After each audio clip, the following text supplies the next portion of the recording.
하나님이 야곱에게 하신 약속입니다. 거기서 너로 큰 민족을 이루리라.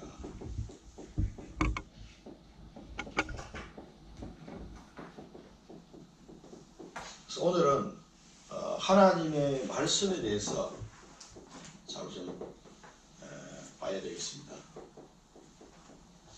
하나님의 말씀이 오늘 야곱에게 또 그 가족에게 하나님의 말씀이 임하고 또 그 말씀을 따라 야곱은 인도받았고 그리고 그 미래 일까지 그리고 그 말씀이 성취되는 현장에 야곱이 있었습니다. 그래서 오늘 주신 이 말씀이 나에게 어떤 의미로 다가오는지 수천 년 전에 기록된 이 말씀이 오늘 나에게 다가오는 그 레마를 찾아내야 됩니다. 우리 지난 주간에도 약간 말씀을 드렸지만 하나님의 말씀의 핵심이 바로 그렇죠. 복음이 복음. 하나님의 말씀의 핵심은 복음입니다. 그래서 성경에 어디를 보든지 그게 복음, 예수가 그리스도라는 사실을 이 복음을 발견해야 돼요. 그래야 하나님이 주시는 힘을 얻을 수 있어요. 세상이 주는 그런 힘이 아닙니다. 이 복음을 발견할 때 내게 말할 수 없는 이 힘이 솟아나는 거죠. 그래서 이 항상 하나님의 말씀을 통해서 우리가 복음을 놓치면은 성경을 1000번 읽었는데 예수가 누군지 몰라. 그럼 얼마나 허망합니까? 이게? 실제로 그런 사람이 있거든요. 학자, 유명한 학자. 목사님 물어보니까 자기 성경을 1000번 읽었다는 거예요. 또 어떤 맹인이 점자로 1000번 읽었다는 거예요. 그런데도 불구하고 예수가 누군지 모르면 성경 말씀 읽어라 말아요. 그래서 가장 핵심이 이 복음을 놓치면 안 됩니다. 그래서 항상 말씀 속에서 복음, 오늘 이 창세기 말씀을 보는데도 복음을 발견해야 돼요. 그래서 그 복음이 발견될 때만 우리에게 진정한 힘이 생기는 겁니다. 이 힘으로 말미암아서 사실 우리가 치유되는 겁니다. 그리고 이 말씀 속에서 뭘 발견하면 언약을 발견해요. 언약을 발견하지 못하면 하나님이 그때 내게 주시는 약속의 말씀 이걸 발견해야 방향을 잡을 수 있는 방향을. 그래서 인생 장로가 되고 목사가 되고 중직자가 돼도 교회를 수십 년을 다녀도 이 언약을 발견 못하면요 방향이 안 잡혀. 그 인생 살아가는 이 신앙생활 하는 방향을 놓치기 때문에 계속 헤매는 겁니다. 굉장히 중요한 말씀입니다. 그래서 하나님이 이 말씀을 항상 언제 주시냐면 예배 때 하나님 주시죠. 이 예배라는 것을 우리 주님이 만드시고 구약시대 때도 구약시대는 단을 쌓고 희생제사를 드리게 하나님 하셨거든요. 그때마다 하나님이 뭘 주신 거예요? 말씀을 주셨어요. 오늘도 마찬가지입니다. 그래서 이 예배는 우리 교회에서 드리는 공예배가 있어요. 공예배. 주일 예배. 주일날도 우리가 3번 예배 드리잖아요. 원래는 새벽 예배부터 시작하면 4번 되는 거죠. 이제 앞으로 예배당 생기면 새벽 예배부터 다 오셔야 돼. 새벽 예배, 주일날 예배 3번, 그 다음 수요 예배, 금요 예배, 앞으로 계속 우리 교회 이제 회복해 나갈 겁니다. 그 다음에 구역 예배, 다 있어요. 이게 공예배입니다. 이 공예배를 우리 교단에는 공예배만 있는 게 아니라 본부 집회가 다 있어요. 본부 집회. 굉장히 많습니다. 본부 집회가 매달 화요일날 한 번씩 화요 집회가 있죠.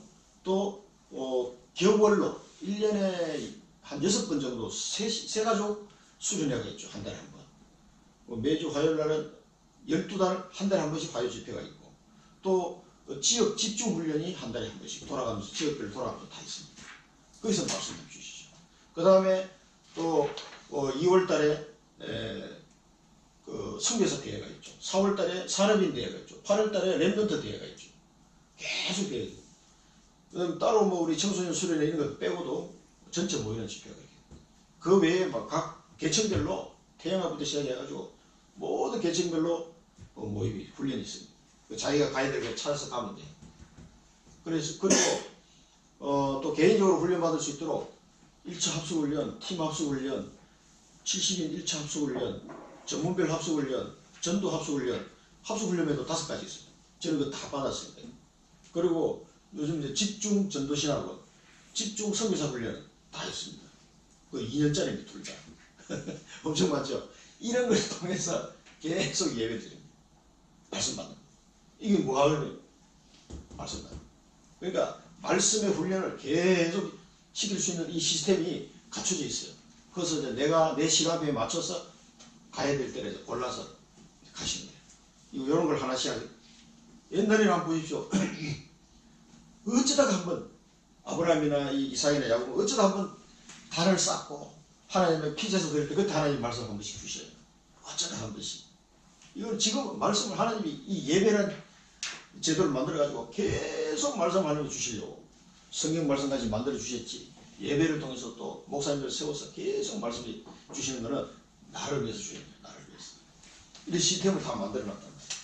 그리고 또 우리가 월요일날 우리 또 모이잖아요. 다락방. 일주일에 1시간인데도 이게 해보시니까 적은 양이 아니에요. 일주일에 한 번 1시간 모이는데도 금방 일주일이 와. 또 금방 일주일이 와. 굉장히 저도 이거 20년 넘게 해봤지만은 금방금방 돌아오더라고요. 그리고 이걸 통해서 또 말씀으로 또 양육하고. 또 이것만 있는 게 아니라 나중에 결국 여기 계신 분들이 다 지교회 담당자로 성장하셔야 되는데 지교회 모임이 또 있어요. 이게 뭐 보통 많은 게 아니죠. 거기다가 이제 자기 개인적으로 예배 드리는 거. 이런 모든 예배라는 형태를 가지고 하나님은 뭐 하려고요? 말씀을 주시고. 말씀을 주시는데 계속 복음으로 가긴. 그러면 이 말씀을 계속 듣다 보면 치유가 돼요. 나도 모르게 치유해요. 그래서 계속해서 듣게 만듭니다. 한두 번 들으면 다 안 됩니다. 우리 속에 잘못 각인되는 게 막 이게 다 뜯어내고 하나님의 복음의 말씀을 완전히 각인시키려면 시간이 꽤 걸려요. 그래서 어린 아이일수록 좋은 거예요. 그래서 아이들은 왜냐면 백지 상태니까 바로 그냥 복음 들어가버리면 3살 버릇이 8살까지 간다. 그러니까 어릴 때 딱 심어버리면 거예요. 그래서 우리 교단에서 가장 강조하는 그 계층별 모임이 태영아 모임이에요. 3살 이하. 굉장히 중요합니다. 거기서 그 아이의 인생이 결정된다고 보시면 돼요. 그런데 그렇게 들어가는 보면 쉬워요. 이번에 우리 LT 할 때도 김기훈 전도사 같은 경우는 결혼해가지고 애가 이렇게 쫓아다니는 애가 있거든. 그리고 막내 또 한 2이나 낳아서 벌써 한 명 들어올 거라. 그래서 1학년 때 그때 보니까 결혼한 지 얼마 안 됐다 그랬는데 벌써 애가 쫓아다니고 그래 이번에 LT 때 와가지고 여러분 막 너 쫓아다니 여자 전도사들 다 애 봐주고 아빠는 어디 갔는지 막 지금도 쫓아다니더라. 그래도 막 가서 LT 다 참석하고 쫓아다니고 그래 됐어요. 그런데도 걔가 그 쫓아다니면서 말씀드립니다. 그 분위기, 영적 분위기 거기서 자라는 거거든요. 그래서 걔는 벌써 정해져 있대. 걔는 앞으로 RT에서 입학할 거야. 그렇게 후배이기 때문에 잘 봐주세요. 그래서 그 뛰어났더라고. 벌써 걔는 RT에서 올 걸로 이미 있다. 왜냐면 그 김기훈 전도사가 목사 아들이거든. 자기 아버지 목사고 본인이 또 그 밑에 전사인데 선교사로 있다가 와가지고 영어도 잘해. 너는 어디로 갈 거냐? 중국하고 뭐 몇 군데 생각하고 있는데 기도하고 있다. 해외로 나가려고. 그러니까 이런 예배 속에 어릴 때부터 복음이 딱 들어갈 수 있도록 그렇게 그 발판을. 그리고 중학생, 초등학생 제가 볼 때는 중학교 넘어가면요 이게 힘 잘 안 들어가. 그러니까 우리는 지금 최대한 초등학교 졸업하기 전까지는 어떻게든지 이 복음을 심을 작업을 하려고 굉장히 집중하고 있어요. 그리고 중고등학생이 어떻게 하느냐? 늦었지만 할 수 있어. 다시 또 집어넣어야 돼요. 대학생 되면 진짜 늦었어요. 안 들어갑니다. 그러니까 우리같이 나이 들어서 복음 들은 사람은 어떻게 있어? 또 듣고 계속 들어야 돼요. 그만 많이 듣는 방법밖에 없어요. 그래서 카톡으로 보내주고 또 바빠서 못 오시는 분들은 카톡으로도 들어야 돼요. 그만큼 내가 24시간 동안에 말씀을 듣는데 내 시간을 많이 할애해야 됩니다. 그래서 그 안양 동북에 김동건 목사님은 자기는 목사 안수 다 받고 목회를 하고 있는데 52세의 유광수 목사님 만났어요. 그래서 자기가 들어보니까 이 복음의 말씀을 자기가 왜 못 깨달았지? 자기도 성경 박사인데 이래가지고 자기 너무 억울해가지고 자기보다 나이도 훨씬 어린 목사잖아요. 그 유광수 목사님 말씀하시고 그걸 녹음해놨다가 계속 아침마다 새벽기도 끝나고 나면은 그 말씀을 듣는 거예요. 2시간 동안 들으면서 조깅도 하고 귀 꽂고 나중에 mp3 나오니까 너무 좋대. mp3에 딱 꽂아가지고 딱 듣고 드시는 거예요. 운동하고 말씀 듣고 아침에 2시간 동안. 야, 그걸 몇 년 했냐? 지금 수십 년째 지금 해외 가도 변함이 없어. 그건 지금 나이가 이제 77세, 8세 정도 되셨어요. 그래 됐는데도 정정하셔요. 120세까지 살 것 같다고. 그래 이제 교회도 이제 새로 지어가지고 안양에 크게 지어서 건축도 하고 뭐 교인들이 수천 명이 되죠. 그래서 하나님 말씀을 계속 듣는 수밖에 없습니다. 여기에 자기 시간을 많이 투자를 하셔야 돼요. 이사야 40장 8절은 뭐라 합니까? 하나님을 푸른 마르고 꽃은 시다나 하나님의 말씀을 영원히 쓰리라 하라. 이 영원한 하나님의 말씀을 우리는 들어야 됩니다. 그 다음에 시편 119편에 보면은 하나님의 말씀은 내 발의 등이요 내 길의 빛이 되나이다. 그리고 하나님 말씀을 못 받으면요 계속 인생이 방황하는 겁니다. 욥기서 22장 22절에 보면요 하나님의 말씀을 네 마음에 두라. 하나님의 말씀을 네 마음에 두라. 그 다음에 에베소서 6장 17절은 뭐가 합니까? 구원의 투구와 성령의 검, 곧 하나님의 말씀을 가지라. 굉장히 중요한, 성경에 찾아보면 이 하나님의 말씀이 대해서 얼마나 많이 나오는지 모릅니다. 그 다음에 누가복음 1장 37절. 누가복음 1장 37절 보면 하나님의 모든 말씀은 능치 못하심이 없느니라. 하나님의 모든 말씀을 능하지 못하심이 없느니라. 불능이 없다는 거죠. 하나님의 말씀. 그러니까 이 하나님의 말씀을 가지는 자가 사실 있지만 이 하나님의 말씀을 가진 자. 그래서 시대마다 하나님의 말씀을 가지고 전달한 자들이 시대를 이끌어간 거예요. 그래서 우리가 이 하나님의 말씀을 통해서 나의 천명을 발견하는 거죠. 그리고 그 시간표에 맞는 하나님의 진행해 나가신 시간표에 맞는 레마, 나에게 주시는 말씀. 레마로 오늘도 내가 언약의 여정을 걸어가는 가운데 하나님 주신 말씀 딱 받아요. 그게 레마입니다. 이 말씀을 통해서 나의 천명을 발견하고 레마를 발견하고 계속 예배시간. 그래서 이것을 통해서 하나님이 주신 기도 제목을 딱 발견하는 거죠. 하나님이 주신 기도 제목. 그래서 이 기도 제목을 잘 정리하고 집중해야 돼요. 하나님 주신 말씀을 통해서 나오고. 이게 이제 진짜 기도 제목이에요, 사실은. 내가 원하는 기도 제목도 있지만, 사실은 하나님이 주신 기도 제목이 말씀을 통해서 천명으로 발견되고, 레마로 발견된 이 말씀 속에서 나온 기도 제목. 이 진짜 기도 제목. 요거를 딱 정리를 해가지고 집중하는 겁니다. 요게 비밀이에요. 그래서 예레미야 33장 보면은 1절 3절 보면 뭐랍니까? 예레미야에게 하나님이 두 번째 말씀이 임하시니라. 그러면서 예레미야 보고 그 감옥에 가신 예레미야 보고 하나님이 말씀을 주시는 거예요. 예레미야야, 너는 내게 부르짖어라. 내가 네게 응답하겠고 네가 알지 못하는 크고 은밀한 일을 내가 네가 알게 할 것이다. 그러면서 이 3절 뒤에 보면은 3절 뒤에 보면 쫙 어떤 사람도 모르는 비밀들을 여기서 얘기를 하죠. 이 3절 뒤 그 기도해라 해놓고 예레미야가 기도하면은 하나님의 말씀을 주시는 거예요. 쫙 누구도 모르는 비밀을 주세요. 앞으로 이스라엘 민족이 망할 거다.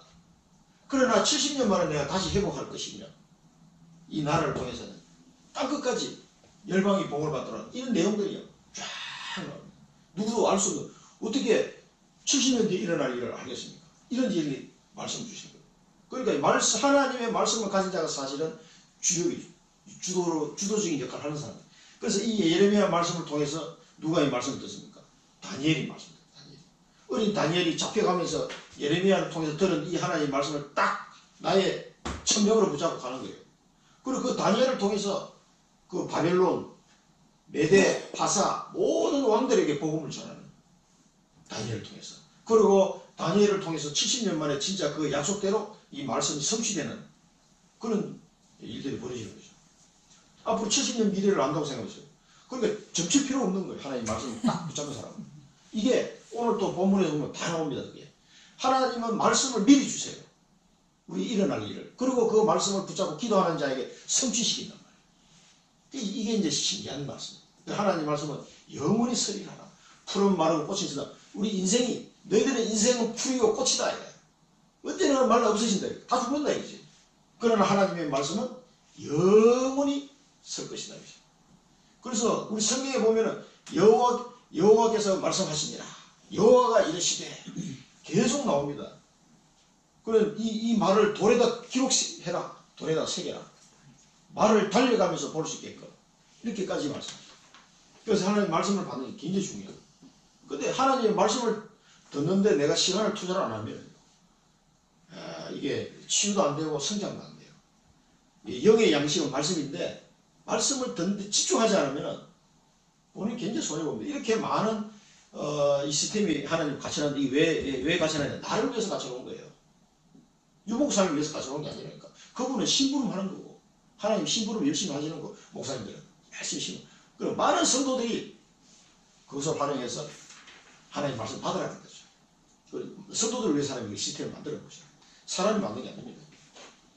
그 다음에 예수님 하신 말씀이에요. 요한복음 10장 35절에 보면은 뭐라고 해서 말씀하시냐면 말씀을 이제 시편 말씀을 가지고 예수님이 바리새인들에게 하신 말씀이에요. 왜 네가 하나님의 아들이라고 하냐? 금방지게 이런 식으로 하나님을 신성을 못하겠다 이렇게 얘기하니까 예수님 하신 말씀 시편 말씀을 인용해가지고 하나님의 말씀을 받은 자가 신들이라고 하지 않았느냐. 근데 하나님께서 보내신 나를 자가 하나님의 아들이라고 한 거지 그게 뭐가 잘못된 거냐 하고 예수님이 이제 쭉 말씀하신 장면. 그러니까 하나님의 말씀을 받은 자가 신이다 이렇게까지 표현합니다. 그래서 지금 이 시대에 하나님의 말씀을 누가 받았습니까? 내가 받았는데. 그러니까 엄청난 축복 속에 우리를 인도하시는 거예요. 그 예수님이 직접 하신 말씀이에요. 그 시편에도 나옵니다. 그리고 그래서 그러면 이 하나님 말씀을 주시고 내가 천명으로 레마로 붙잡았는데 이 말씀을 믿고 순종해야 돼. 그래야 이제 완성이 되는 겁니다. 듣긴 열심히 들었는데 하나도 순종을 안 해. 그럼 이게 안 됩니다. 열매를 맺지 못한. 이 이제 순종한다는 게 뭐냐면 어떤 행위라고 할 수 있죠. 우리가 액션이 나와야 돼. 액션이. 그래서 여러 가지 이걸 통해서 말씀을 따라 내가 헌신하기도 하고 성령의 9가지 열매를 맺기도 하고. 그래서 가장 중요한 전도와 선교를 하게 되는 거죠. 아골골짝 빈들에도 복음 들고 가오리다. 아무리 힘든데라도 복음 들고 가라 그러면 가야 되는 거예요. 이 추운 영하 50도까지 떨어지는데 몽골 가라 그러면 몽골 가야 돼. 아유 하나님 나 추워서 못 가. 그러면 안 돼.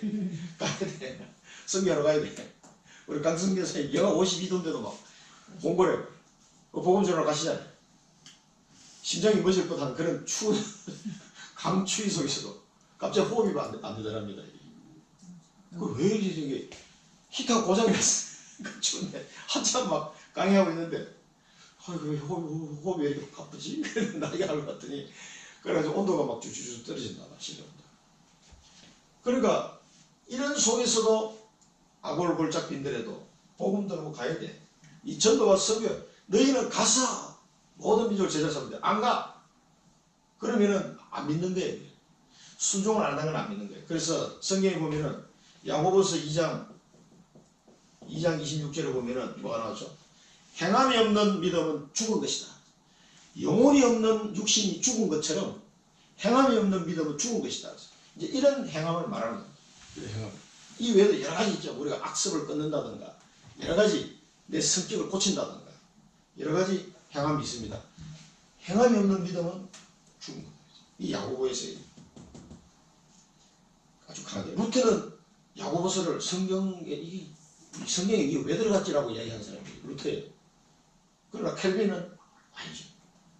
이게 얼핏 보면 로마서하고 반대되는 것처럼 보이지만 실제로 그렇지 않아요. 잘 의미가 있는 야고보서. 하나님이 왜 야고보서 주는지. 그 다음에 누가복음 11장 28절. 누가복음 11장 28절에 뭐가 하냐. 하나님의 말씀을 듣고 지키는 자가 복이 있다. 듣고 지키는 자가 복이 있다. 실컷 듣고 안 지키는 사람은 어떻게 돼요? 복을 받으려 하다 보면 이렇게 하나님 말씀 쏟아지는데 안 지켜. 그 다음에 에베소서 6장 사도행전 4장 초대교회 한번 봅니다. 사도행전 4장 29절 초대교회에서 막 기도합니다. 그러면서 뭐라고 하냐면 종들로 하여금 담대히 하나님의 말씀을 전하게 하옵소서 이렇게 기도합니다. 그때 굉장히 어려운 상황이었잖아요. 이 초대교회들이 모여서 기도합니다. 종들로 하여금 담대히 하나님의 말씀을 전하게 하옵소서. 그 다음에 에베소서 6장 19절 에베소 6장 19절 사도 바울이 에베소 교회한테 쓴 편지예요. 그래서 에베소 교인 보고 나를 위해서 좀 기도해 달라고 이야기하면서 하신 말씀입니다. 나로 입을 열어 복음의 비밀을 담대히 알리게 하옵소서 라고 기도해라. 나로 입을 열어 복음의 비밀을 담대히 알리게 하옵소서라고 좀 기도해달라. 이렇게 합니다. 이게 뭐냐면은 정말 믿음으로 말미암는 순종한 결과들이에요. 이 내용들을 우리가 기억하면서 본론을 한번 보겠습니다. 야곱이 말씀을 받는 야곱, 말씀을 받는 야곱.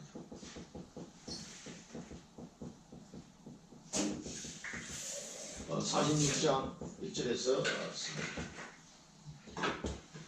말씀을 받는 야곱, 말씀을 따라가는 야곱.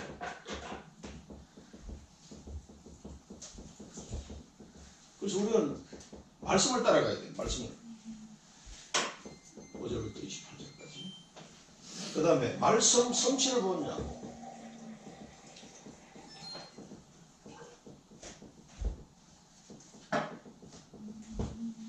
말씀 성취를 보는 야곱.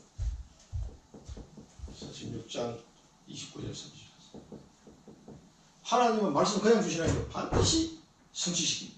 그래서 우리 하나님 말씀을 잘 봐야 돼요. 브엘세바가 그 헤브론에서 남쪽으로 내려가면 브엘세바가 있어요. 그러니까 청주에서 대전 정도 간다고 보시면 돼요. 그러니까 헤브론에서 이제 남쪽으로 브엘세바가 어디냐면은 자기 할아버지 아브라함과 아버지 이삭이 살았던 그 브엘세바에 그 옛날에 이삭이 하나님께 단을 쌓던 단이 있어요. 희생제사를 드리는 단. 그 단에다가 브엘세바에 내려가가지고 야곱이 가나안 땅을 떠나기 전에 마지막으로 하나님 앞에 예배를 드리면서 물어보는 거예요. 하나님 앞에. 애굽으로 가도 되겠습니까? 자기 아들 요셉이 이야기하는 걸로 봐서는 이 하나님 뜻인 것을 이제 생각은 드는데 확인하기 위해서 하나님께 제사를 드린 거예요. 이삭이 하나님께 희생 제사를 드렸다. 이삭이 하나님께 뭘 드려서 희생 제사. 이게 이제 피제사. 요즘 말로 하면 여기 보면 예배. 예배를 드리는 거잖아요. 그러면서 하나님의 말씀을 받기 위해서 희생제사를 드렸습니다. 하나님께, 이삭이 하나님께 예배를 드리니까 하나님이 그 밤에 하나님이 이상 중에 이스라엘에게 나타나서 이르시되 야곱아 야곱아 하시는지라 야곱이 이르되 내가 여기 있나이다 하며 하나님이 이르시되 하면서 말씀을 쫙 주십니다. 그러니까 여기서 피제사를 하나님께 드리는 거죠. 이런 모습을 보면은 야곱의 영적 상태가 굉장히 변화된 걸 알 수가 있어요. 저래 같으면 그냥 야 요셉이 살았다고 술에 타고 막 가자 하고 내가 갔을 텐데 지금은 안 그래요. 애굽으로 내려가려면 브엘사바를 거쳐서 이쪽 가야 되거든요. 브엘사바로 내려가서 거기서 자기 아버지 이삭이 하나님께 예배를 드린 거예요. 그러니까 구약시대 때 신앙 고백을 보면은요, 아브라함의 하나님, 이삭의 하나님, 야곱의 하나님. 그 하나님이 성경에서 말하는 그 진짜 하나님.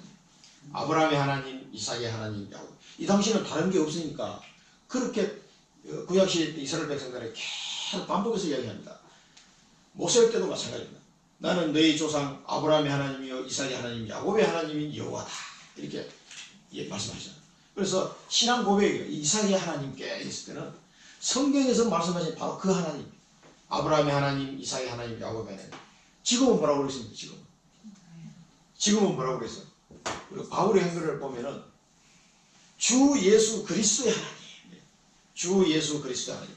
영광의 아버지. 에베소서 1장 17절에 보면은 주 예수 그리스도의 하나님.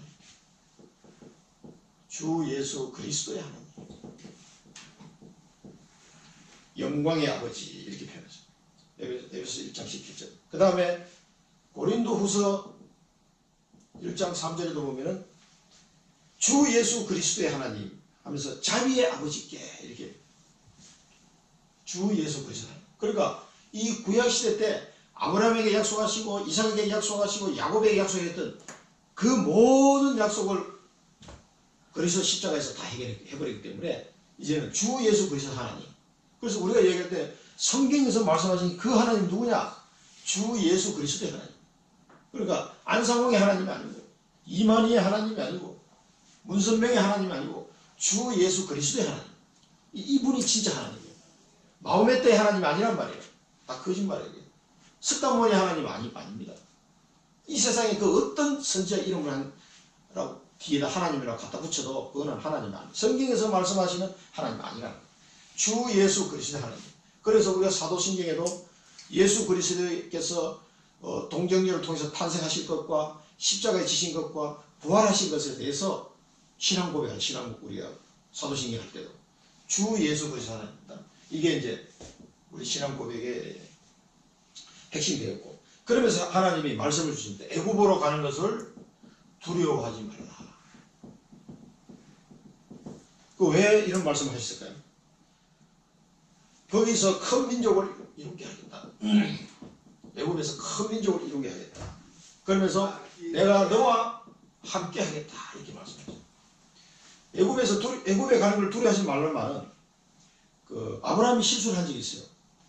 아브라함이 창세기 12장 창세기 12장 10절에 보면은 아브라함이 가나안 땅에 기근이 들어서 애굽으로 도망을 갔거든.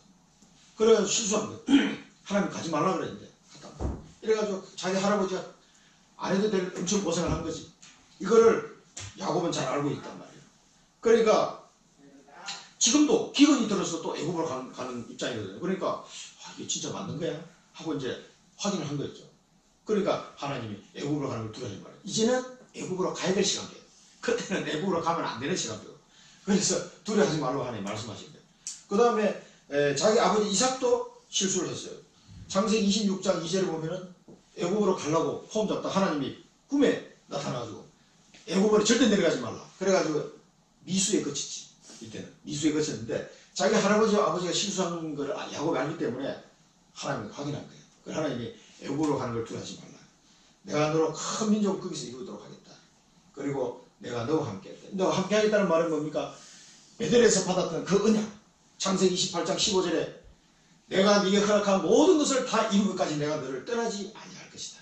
네가 어디로 가든지 내가 너와 함께 하겠다. 라고 약속하셨는데 그 약속을 하나님이 다시 한 번 더 확인시키죠. 내가 너와 함께 할 테니까 두려워하지 말라. 그리고 우리가 어디 가든지. 그러니까 저는 이 말씀을 들으면서 고센 땅 가면서 애굽의 고센 땅 가면서 두려워하지 말라. 큰 민족을 이겼다니까. 너는 내수로 가는 것을 두려워하지 말라 얘기했다는 거예요. 큰 민족을 이루게 큰 교회를 이루게 할 것이다. 내가 너와 함께 하겠다. 이런 말씀 드리는 거예요. 그게 이제 제게 주시는 맹마예요.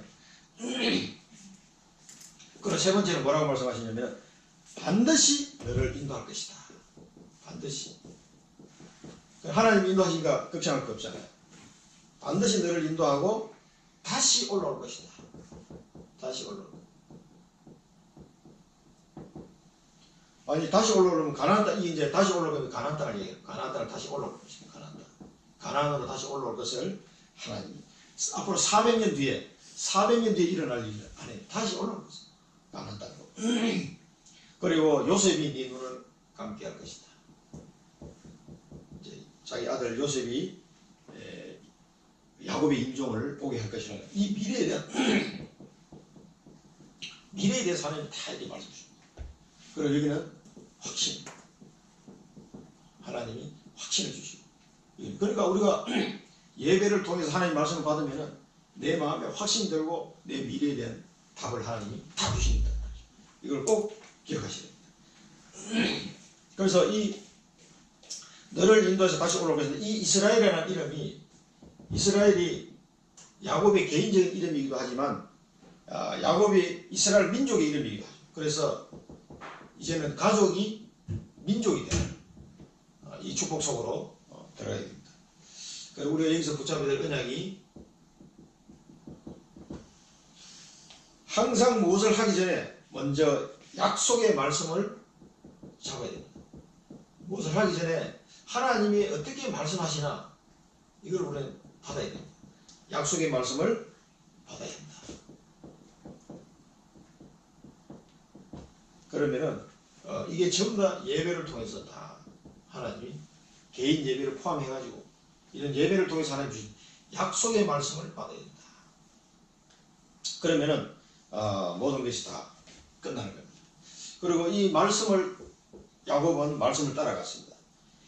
요셉이 보내준 수레를 타고 재물을 이끌고 재물을 다 가지고 또 자손들 모든 자손들이 다 함께 애굽으로 갔다 왔어요. 다 함께. 이 애굽으로 들어가는 그 이스라엘 자손들에 대해서 쭉 이름이 나옵니다. 아까 이름은 안 읽었는데 각 지파별로 이름이 다 나와요. 근데 여기 보면 아셀 지파는 벌써 손자까지 봤어. 그 누가 사고 친 것 같아. 딴 데는 손자가 없는데 여기는 아셀 지파는 누가 그 넷째 아들인가 누가 애를 또 낳았더라고. 그래가지고 손자하고 손녀를 봤어 벌써 아셀은. 그래가지고 이게 전부 다 66명이 나옵니다. 그래서 여기 성경에 보면은 이와 같이 야곱이 그 아들들과 손자들과 딸들과 손녀들 곧 그의 모든 자손을 데리고 애굽으로 갔더라. 그래서 여기 보면은 애굽에 함께 들어간 사람이 66명. 지금 애굽으로 들어가는 사람. 이건 이제 야곱의 몸에서 난 사람들은 카운트합니다. 며느리들은 다 뺐어요. 너무 섭섭하게 생각하지 마세요. 야곱의 몸에서 직접 태어난 사람만 이제 카운트하게. 66명에다가 애굽에 누가 있냐면 요셉하고 두 아들 3명이죠. 그러다가 본인 야곱 본인 하면은 여기 70명이다. 그래서 다 70명. 자기 아들, 손자, 손녀가 다 가는 사람, 애굽에 있는 사람, 또 본인 하면 70명이 다.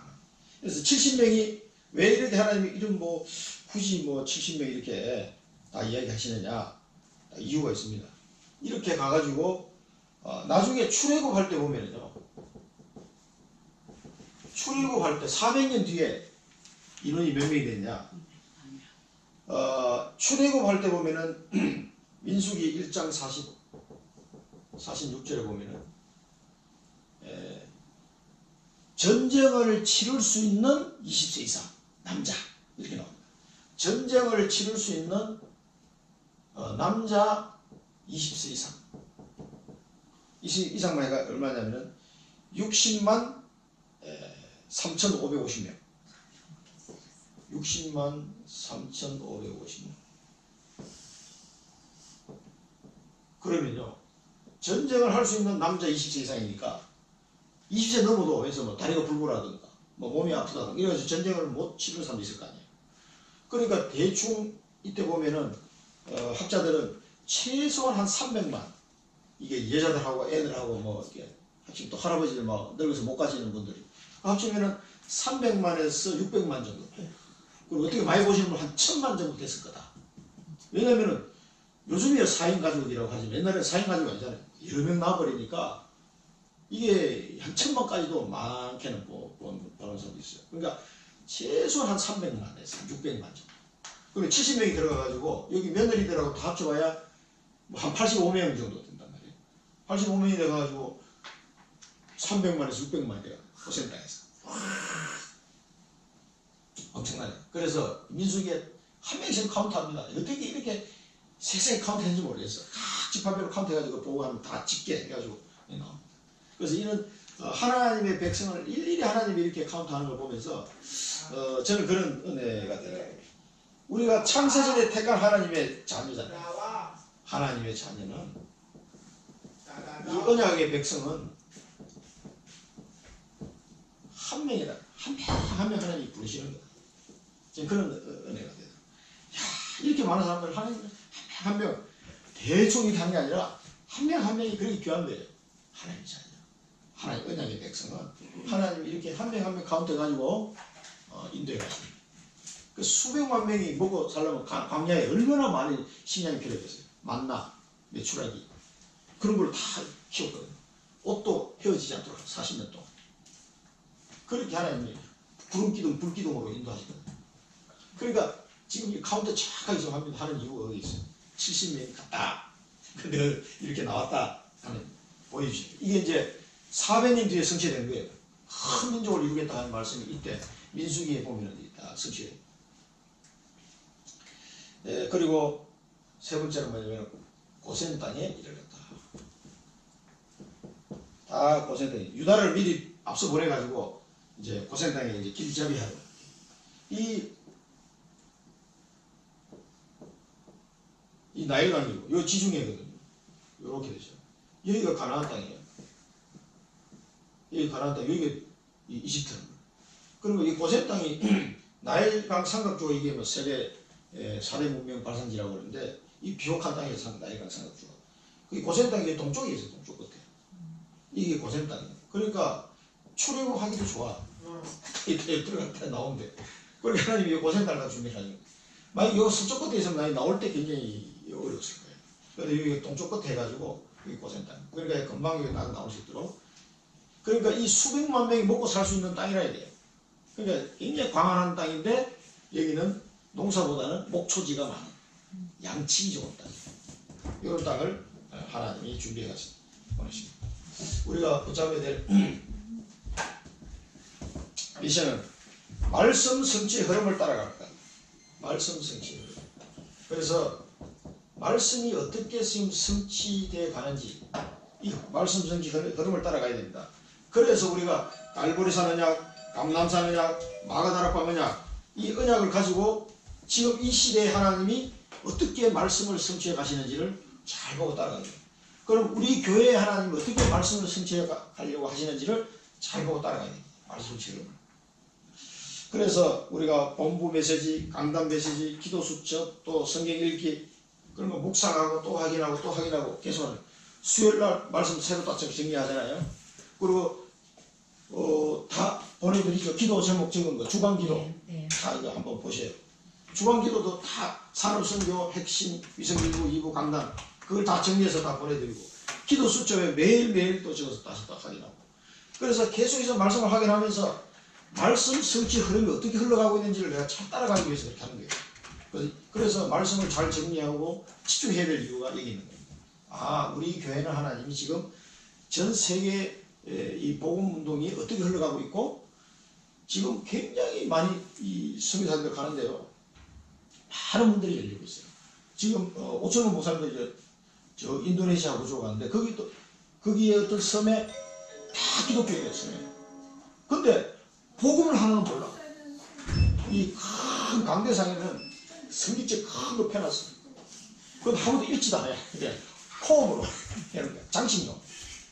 그러니까 복음을 모르는 사람들이 성경 읽는데 우리나라보다 훨씬 더 기독교가 먼저 들어간다는데도 전혀 복음이 없는 거야. 그래서 거기 그 교회에 성도가 10,000명이 넘어요.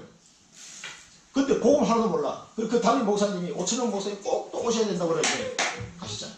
수업 빼먹고 수업 빼먹고 가셨는데 전에 갔을 때 3,000명 모였는데 3,000명이 다 연집시켜요.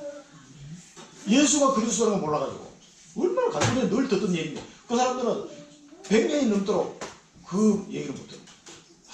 성경책이 있는데 몰라. 깜깜이에요. 깜깜이. 그래가지고 이번에는 자기 나머지 그때 못 들었던 성도들 다 모아놓을 테니까 꼭 오셔야 된다. 거기는 도지사가 목사가 도지사하고 시장하고 그런 나라에 인구도 엄청 많아. 그런 나라에 이 뭐 복음이 없으니까 어떻게 해? 하도 오라고 해서 지금 3년 만에 다시 또 들어간다고 수업을 좀 빼먹어서 미안한데 그 집 가서 복음 좀 해야 되겠다고 가셨어요. 이렇게 해서 지금 전 세계에 이 복음 못 들어가지고 오라고 하는 데 많습니다.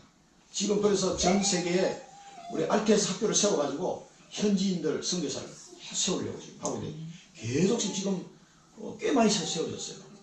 지금 20개 이상 세워졌다고 전 세계에. 그러니까 그 RTS에 누가 하잖아요. 너희들이 가야 돼. 너희들이. 우리 젊은 애들이 가야 되니까 하나씩 저는 창세기 할까봐 뭐 이제 강의를 하면 하나씩 해차 가야 돼. 아 나는 다락방에서 강의하겠다. 나는 뭐 미션을 강의하겠다. 나는 성경에 뭐 모세오경에 강의하겠다. 뭐 이런 식으로 5천명 목사님이 모세오경 담당입니다. 지금 학교에서. 그 조직신학은 이제 나영호 박사님 하고 계십니다. 여러 가지 각 담당이죠. 실천 목회, 서대선 목사님 이런 거 하고. 그러면서 이제 각자 그걸 준비해서 전 세계 이제 복음이 지금 들어가고 있습니다. 굉장히 너무 답답해요. 그러니까 유 목사님 통해서 지금 불어권 방송으로 다 나가죠. 뭐 지금 사모아라든가 어디야 그 섬에 바누아투 같은 데는 막 전 나라가 다 그렇게 있죠. 그게 이번에 강상원 목사님 강의에서 들어보니까 바누아투에 어떻게 들어갔는지에 대해서 자세히 설명하시더라고요. 그 실무자로 강상원 목사님 많이 계셨더라고요. 가지고 그 국회의장하고 대통령하고 총리하고 국회의장하고 이 사람들이 어떻게 이 복음을 들어왔는지 쭉 이야기하시는데 하나님이 다 예언하셨어요. 그리고 오히려 불신자가 그 한국에 영사관에 있는 영사관 직원이 대표가 불신자인데 오히려 목사님 먼저 오세요 하고 목사님 이번 오시면 누구를 소개해드리겠습니다. 누구 오시면 누구를 소개해드리겠습니다. 자기가 나서서 난리야. 왜? 자기 퍼포먼스가 막 올라가니까. 대한민국에 대한 퍼포먼스가 막 올라가니까 영사관 책임이 좋잖아요. 그러면 이 사람이 또 장사를 하는 자동차 수출. 근데 목사님 한마디에 중고차 수출하는 걸 싹 다 막아버렸대, 총리가. 왜냐면은 자기 가서 보니까 한국에서 중고차 조금 수리해가지고 너무 비싸게 파는 거야. 아니, 한국에서 지금 100만이면 살 거를 거기 뭐 1,700만원을 파는 거야. 그래서 손익이 이제, 그래가지고 강상문 목사님 총리한테 얘기를 다 해버린 거야. 예, 사장님, 이 업자들이 이제 폭리다, 폭리. 그러니까 총리가 알아서 열받아가지고 한국에 와서 중고차 전부 다 수입 금지! 그러니까 이 영사관 직원이 자기는 새 차를 수출하고 있어요. 그러니까 중고차로 새 차 사잖아. 그러니까 장사 잘 되거든. 그러니까 목사님 한마디에 정책이 왔다 갔다 하니까 목사님 언제 오세요 하고 자기가 막 차 몰고 오고 요즘은 총리가 차 몰고 온답니다. 총리가 그 몰래 자기 차를 몰고 와서 강상문 목사님 태워서 안내하네. 한나라의 총리가 그 공항에서 자기 보면 사람들 쫓아온다고 기둥 뒤에 숨어 있다가 짠 나타나서 생각해보세요. 한나라의 총리가 하긴 내가 뭔데 나를 그렇게 모시고 오시고 막 그랬어. 너 아니 빚을 보내든지 누구 하면 되는데 어떻게 직접 나오시냐고 아니라고 자기가 나오니까 이 사람들 이제 은혜를 받으니까 괜찮아. 그러니까 이 말씀의 성취가 지금 어떻게 흘러가는지 잘 보셔야 돼요. 그리고 이 청주지역에는 지금 어떻게 하나님 말씀 운동을 하려고 하시는지를 잘 보셔야 돼요. 자, 그러니까 여기 내수 정평 오창에 우리 다락방 교회가 없어요. 하나도. 어제 내수 한 바퀴 돌았잖아요. 집한 또 가보자 그러니까 쭉 한 바퀴 돌았는데 그게 안상홍 하나님이 그게 크게 있습니다. 그게 있어. 또 저기 보면 통일교 가정교회 딱 보면 통일교 딱 하네. 야 벌써 이게 뭐 다 중앙동에 축소판이야 내수가 또 다들 있어요. 그리고 뭐 이런저런 교회들 또 성당도 있고 그 다음에 이제 기존 교회들도 얘기해요. 그 업은 좀 작아 보이는데 교회가 꽤 많이 들어있더라고요. 거기에 말씀 운동을 성경만 들고 진짜 이 복음의 핵심을 모르는 사람들이 너무 많아요 전 세계에. 그래서 요셉과 드디어 상봉을 하고 너무 기뻐서 둘이 붙잡고 한참 얼마 동안 울었다. 내가 네 얼굴을 보았으니 지금 죽어도 조카도다. 이게 이제 물론 육신적인 이 기쁨도 있겠죠. 기쁨 관계, 언약 성취의 기쁨, 언약 성취. 언약 성취의 기쁨을 맛보는 장면. 그 다음에 직업을 뭐라고 물어보면은 너희는 목축하는 자라고 얘기해라.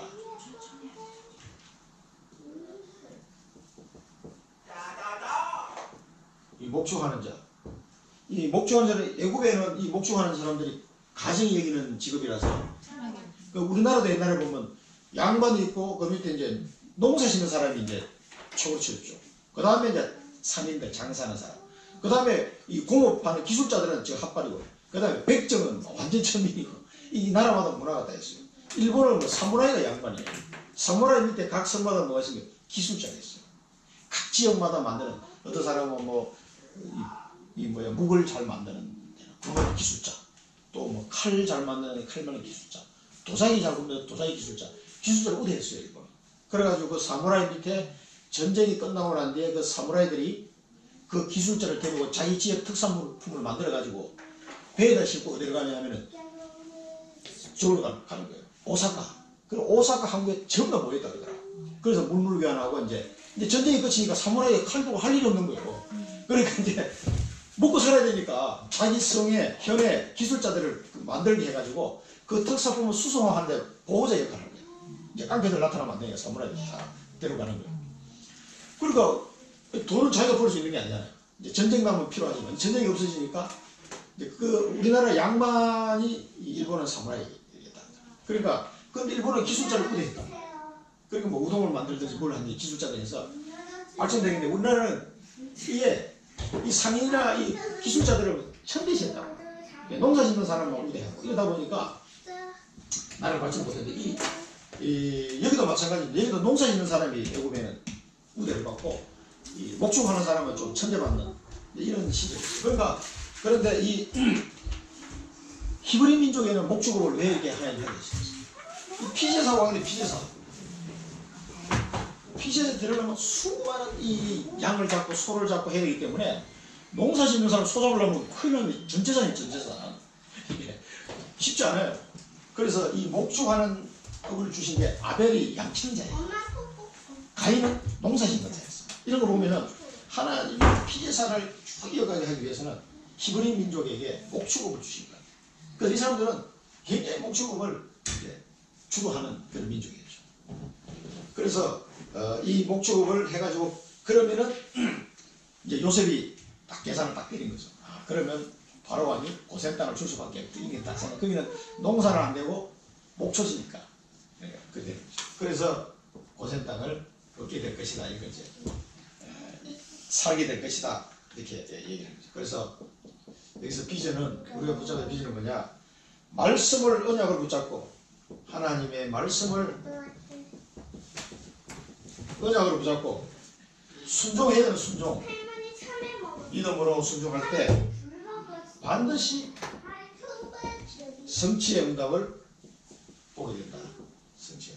하나님의 말씀을 언약으로 붙잡고 순종할 때 성취의 응답을 보게 된다. 이게 우리의 비전입니다. 그래서 말씀을 잘 봐야 돼요. 하나님이 무슨 말씀을 하시는지. 결론입니다. 지난번에 카톡으로 잠깐 보내드린 적이 있는데 새 정리 이번에 우리 LT 때 선생 목사님이 말씀해 주신 거지만은 말씀 정리, 기도 정리, 전도 정리. 전도 정리는 메시지를 준비를 하는 거예요. 메시지.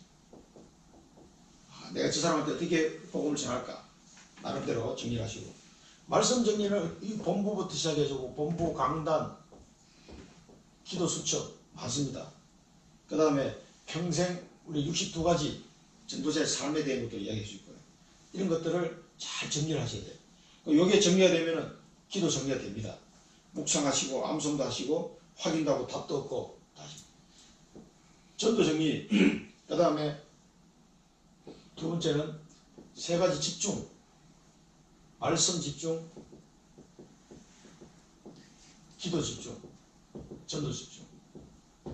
그래서 하루에 30분 정도도 전도를 못하면 하루에 매일 30분 정도 전도를 위해서 30분도 할애를 못하면 그 사람은 전도 집중하는 거 아니다. 전도 제자 아니다. 이렇게 막 얘기하시죠. 하루에 30분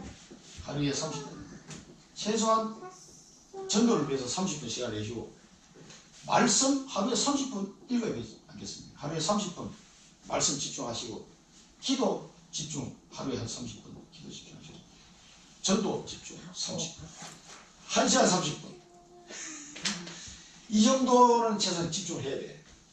그래 오만 때만 다고 드라마 다 보고 이거 못합니다. 그래 우리 여기 청주에서 올라가는 우리 25살 뭐 랩런트 있어요. 학부 지금 4학년 올라가는데 우리 한복사 아들 나보고 물어보더라고. 그래 너 이거 집중을 어떻게 하냐 그랬더니 밤에 텔레비 보고 싶어가지고 텔레비 보니까 뭐 도저히 기도할 시간이 안 나오더라는 거야. 야 내가 해보니까 기도하려고 마음먹으니까 텔레비 볼 시간이 없더라. 도저히 안 돼. 10시 이후에 시간이 안 된다. 그때 자기도 이번에 LT 때 드라이 밤때 결단했다는 거예요. 뭘 결단했냐? 텔레비전 보기로. 기도나 해야 되겠다. 하나님 앞에 집중해야 되겠다. 그래, 네가 꼭 실천해라. 내려오면서 이제 포럼 했거든. LT 때 무슨 은혜 받았냐? 서로 막 포럼했는데 그 말씀 집중 하루에 30분. 이거 못 내면은 이게 진짜 기도 집중 하루에 30분. 내셔야 돼. 아침에 10분, 점심 때 10분, 저녁 때 10분 이렇게 해요. 10분, 10분, 10분.